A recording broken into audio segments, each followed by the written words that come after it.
هەڵسێ بەدانانی دراسەیەک لە قوتابخانەکان بە ناوی ژینگە بۆ ئەو کەسانەی هەر لە مناڵیەوە فێرە ژینگە پاراستن ببن. هەر مناڵێک چۆن ئینسان کە چۆن پەروەردەکرا لە مناڵیەوە هەر ئەو بیرۆکەی ئەمینە و هەر لەسەر ئەو بیرۆکەی ژەکە.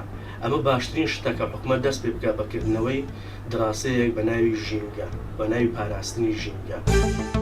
مقابل أو كاتي شركة الولايات دروس بآخر تشت مرات بالتفكير كان أقالي هبل بارسنا جنجه وزوية لازم بشتي هر حربة كي تشتكي أقادار بن بكونوا ثقافتي ملتي أو تشتغلنا تشل مدرسة تشل نو الشقامي تشل نو رام كهاندني تأثير أو تشتغل ببلاكرن ولازم وعي كي نو ملتا شيء بسر وتشان.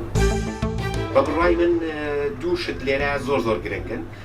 خاڵی یەکەم ڕۆشنبیری خەڵک سەبارەت بە دۆزی ژینگە بە شێوەیەک بێت کە لە ڕێگەی میدیا ڕۆڵی زۆر گرنگە بینێت لە مەسەلەی بەرزکردنەوەی ئاستی وشیاری خەڵک سەبارەت بە ژینگە.